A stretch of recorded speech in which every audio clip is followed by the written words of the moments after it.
Hey guys, what's up? Anorganic Pixel. Doing a bit of a bizarre video here today and everything, and I normally, kind of don't want to act like I'm the be-all, end-all, and all-knowing aspect of Deadlock, but I have been playing this game for a while, and I know a lot of new people have been joining since the newest update and everything, and I can only imagine that's only going to get larger as time goes on. More and more people are going to probably try out Deadlock and kind of figure out that they might not be that great at getting into Deadlock and everything. And Deadlock's a great game to figure out and get into, but you might feel like you are jumping into the deep end at this point. And this video is really for the person who has a general understanding of MOBAs and even shooters as well. I'm just going to kind of go over my top 11 tips that might make you a little bit better at Deadlock and everything, and kind of walk through a little bit more about what those tips are. And I'm going to try to point out some examples as well. Tip number one, though, is ultimately just avoiding death and avoiding damage. There's not really a whole lot of reasoning to get into a fight right away. Sometimes it might be beneficial just to go back and get healed, go and get some boxes, work on farm, even push out another lane. There's not always a huge need to get right into an immediate fight, especially if you're down on souls, or especially if you're, missing some teammates and everything. Another thing, too, is that not every objective, or not every kill needs to follow up with another objective or another kill or wiping out the entire team. More often than not, I find that new players struggle with this, where they'll get like a walker down and then assume that, all right, great, the enemy team, we have all this space now within the fight.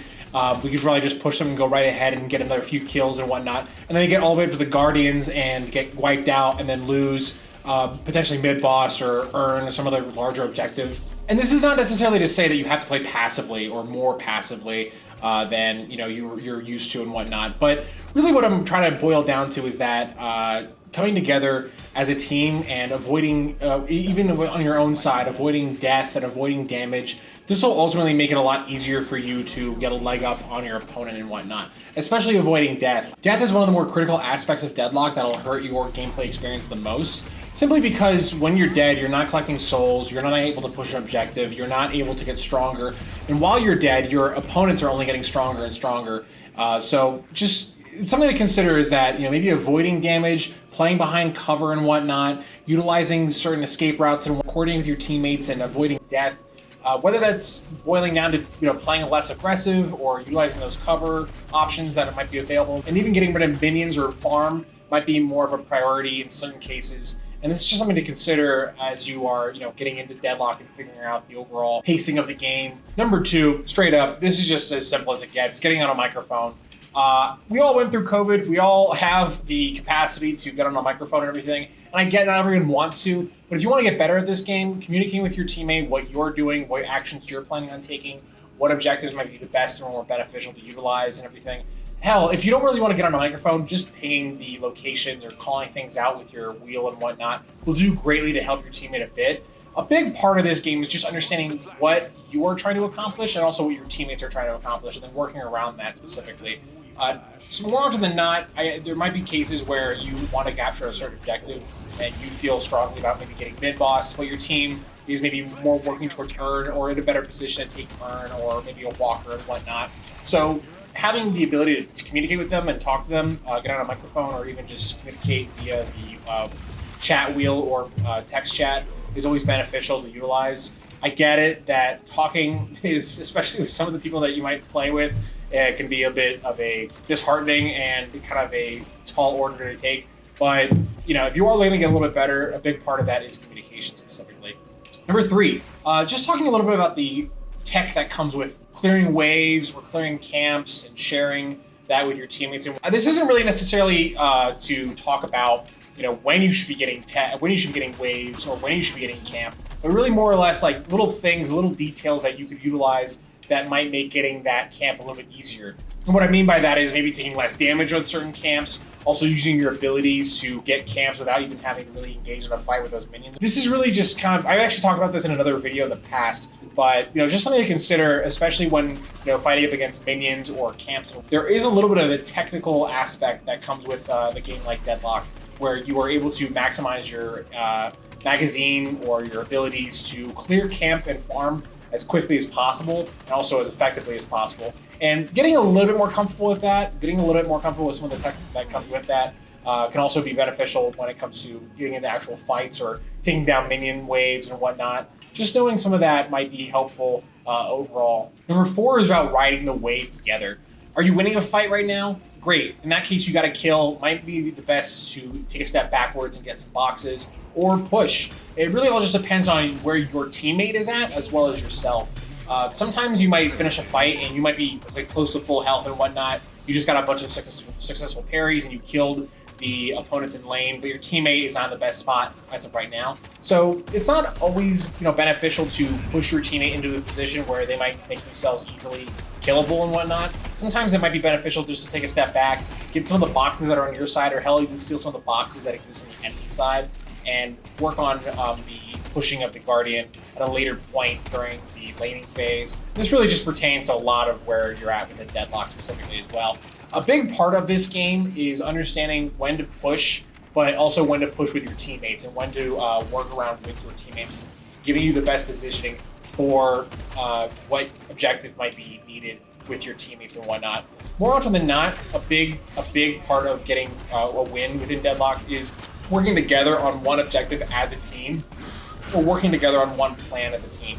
Get yourself in the best position for that objective to happen, and ultimately give yourself the best position for when you're taking that objective. Like, say for example, like Spirit Urn. Like if you're, as an example, if you're running Spirit, getting into the best spot for your character to hold down the Spirit Urn, even helping push up the lane before that urn gets there, is just something that might be beneficial to, ultimately work together and understand that you're not necessarily doing it on your own. You need to do it with your teammates. Number 5, this one kind of segues back a little bit to number 3 a bit. This also applies a lot more to even just fighting the actual opponents and whatnot, the enemy team. And that's really just getting the most out of your magazine and movement, and specifically the sliding movement and the wall bouncing movement and capabilities that exist within Deadlock. So sliding gives you the ability to shoot an infinite magazine while you're sliding. Basically, you have unlimited ammo during the slide animation. That's essentially when you're able to crouch down on a sloped surface like a staircase and whatnot and slide around. You could utilize this actually to get a little bit of momentum and speed to move away from opponents, and also obviously to shoot at opponents and not have to worry about reloading your magazine or anything.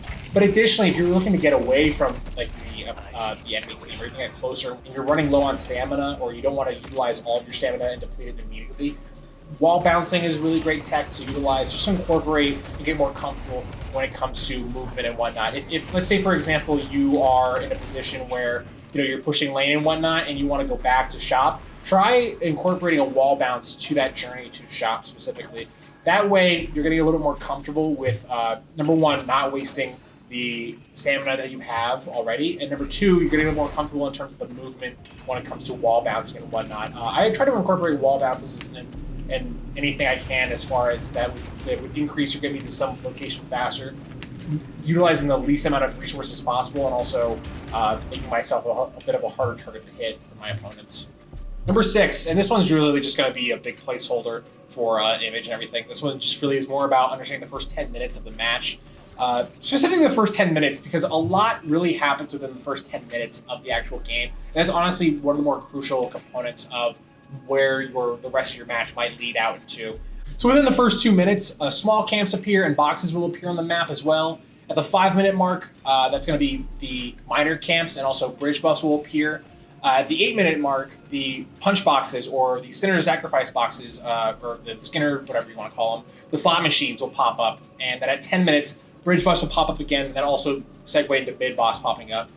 This first 10 minutes is really all about the laning phase specifically, and then subsequently every 5 minutes afterwards, bridge buffs will appear. The reason it's important to note this within Deadlock is because Deadlock is all about timing.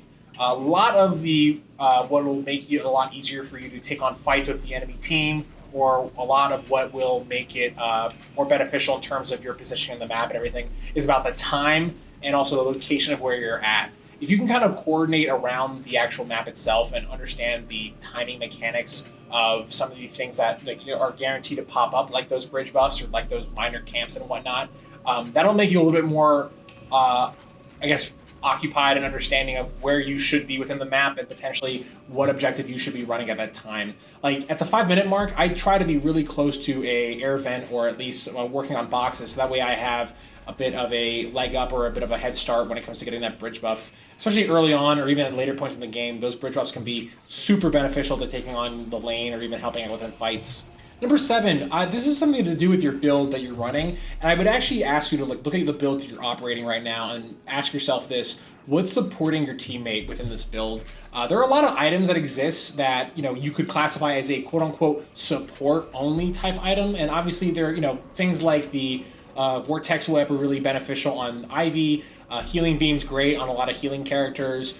Knockdown's also really beneficial to support your teammates and whatnot in other effective ways. But consider this also: you don't have to only get Healing Beam or Healing Nova if you're a support character. Calico, for example, can utilize the Healing Beam with her cat, and that actually generates a lot of really funny clips that I like to get every once in a while. But just something to consider: Healing Beam or Healing Nova or any of the other kind of support items or support tools that exist within the item shop that are not necessarily only limited to support characters, especially Healing Beam. That's such a critical item that, especially if you have teammates that are very aggro or very aggressive or get caught out often, Healing Beam's a really great pickup to have, and it's something to consider actually within every build, I would say. Not necessarily saying that you have to run Healing Beam all the time, but if no one is, that's not a bad pick to actually have within your back pocket. Same goes for things like Knockdown or Healing Nova and some of their objective or other items that exist within the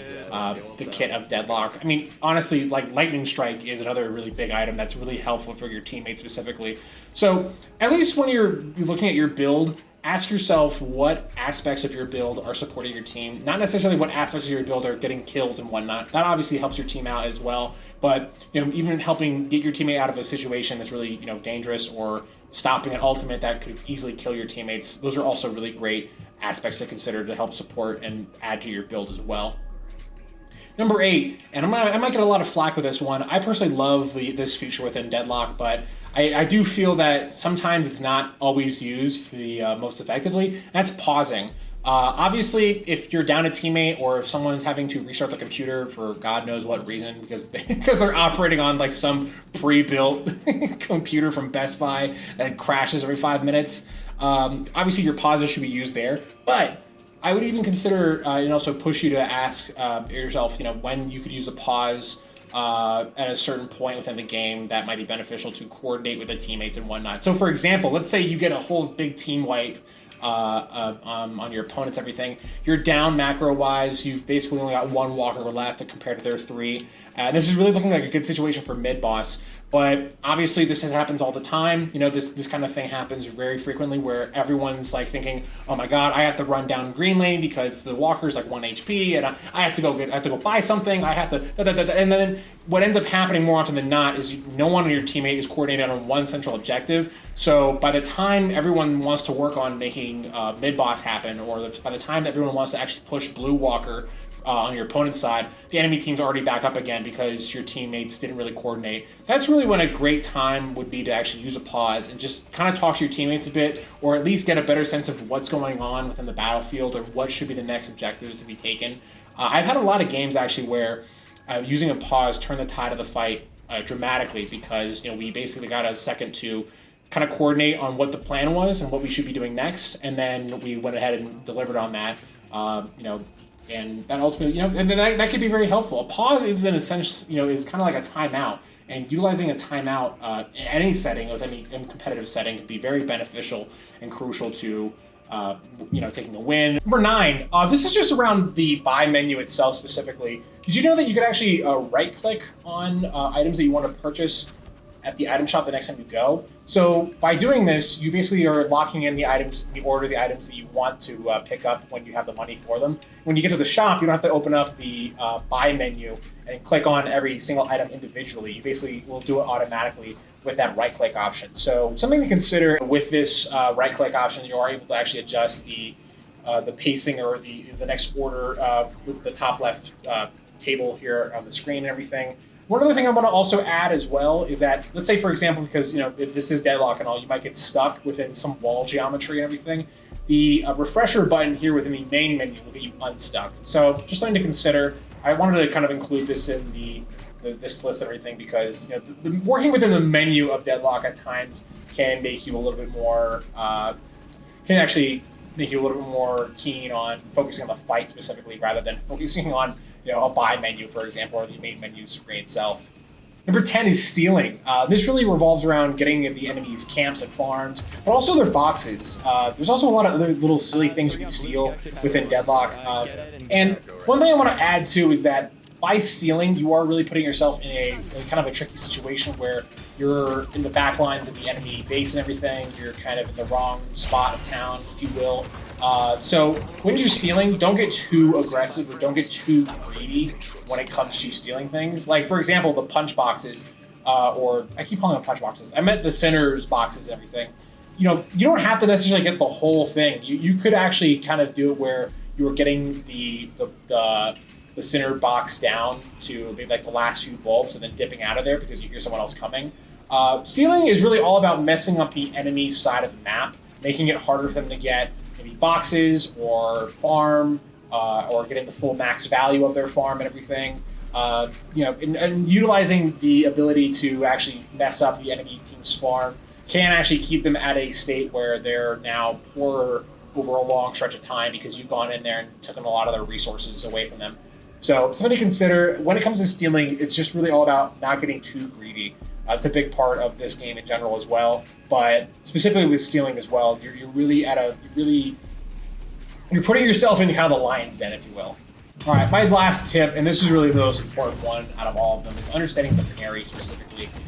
Did you know that you could parry minions, guardians, and players? Obviously, you do players, but minions are actually a really fun way to incorporate within your parrying system of the game itself. I've actually gotten a few kills because I'll parry a minion, and then the enemy teammate or the enemy player is like, "Oh wow, this is a free punch." Nope, no, it's not. I get my parry reset immediately there when even like landing a parry on a minion or a guardian and whatnot. So when you do get parried, for example, though, let's say you're going for a big hit and you get parried at the last second, sometimes it's beneficial to just take a full step back. Getting parried is very punishing in this game. Arguably a little bit too punishing, but you know, it's something to consider, and really it's one of those aspects of Deadlock that is kind of like the Capri Sun ads where you're supposed to respect the pouch. I would really just say respect the parry.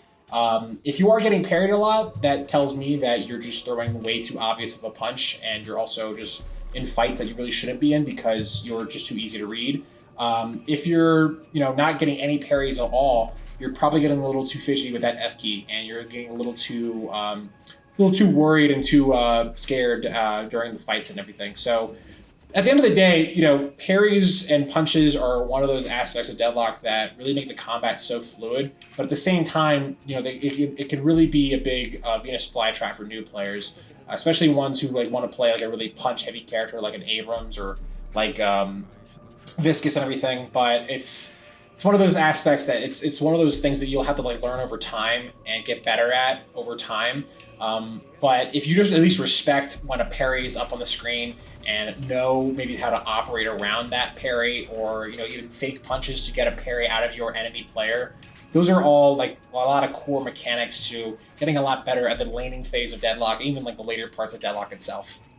If you found this video helpful in any way, let me know in the comments. I appreciate it, anyone watching and everything. I just want to make this video again because there's a lot of newer people out there, and I've spent a lot of time with the Cursed Apple, and I really hope you do too.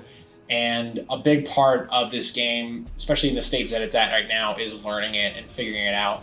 And that could be a bit of an uphill battle, but I will say that I think that it's a battle that's worth having 100%.